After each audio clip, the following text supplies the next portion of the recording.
Salut à toutes et salut à tous. Comme souvent, j'ai une petite question à vous poser. Je voulais savoir si vous étiez heureux, satisfait, pleinement satisfait et satisfaite avec vos fers. Par ailleurs, je voulais savoir, je vous laisse quand même réfléchir, si vous connaissiez les nouveaux fers TaylorMade, les M3 et les M4. Alors j'ai pour ma part un M4 dans la main, Jules a un M3.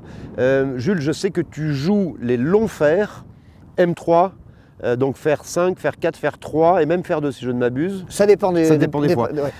Est-ce que tu peux nous dire pour quelles raisons tu as opté pour ces nouveaux fers Taylor? Alors déjà, moi j'ai un peu de mal à taper les longs fers.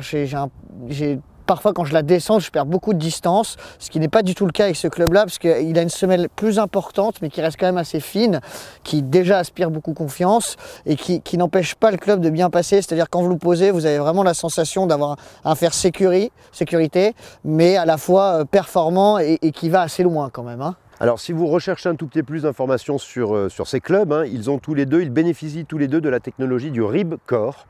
C'est un mot anglais qui effectivement met en évidence cette notion d'ultra-tolérance et d'ultra-puissance. C'est vrai que finalement avec tous les fers ça vaut le coup, mais pour toi qui est quand même peut-être plus à l'aise avec des fers un petit peu plus tranchants on va dire, en ce qui concerne les petits jusqu'au 7-6, ouais.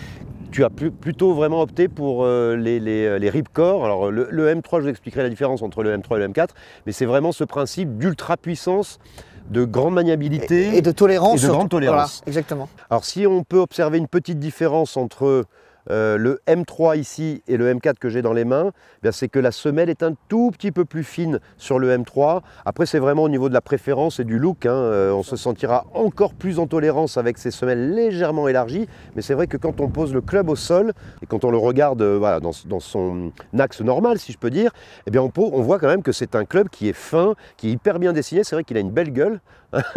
Quand on le regarde sur le dos, là, c'est vraiment canon.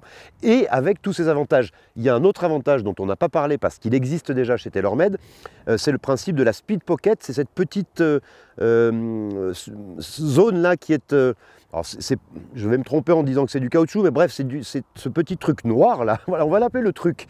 En fait, il permet de réduire les vibrations, si bien que si d'aventure, ce qui ne vous arrive jamais, on est bien d'accord, vous ne faites pas un super swing, que vous n'attrapez pas la balle pile poil au cœur de la face. Non seulement la balle va quand même partir très très fort, ça c'est le principe du Ribcore, parce qu'ils ont joué sur la dureté de l'alliage de façon à ce que si d'aventure on descente, on ait quand même du gaz hein, au moment où la balle sort, mais en plus il n'y aura pas de vibration, ou très très peu, grâce à ce principe de la Speed Pocket.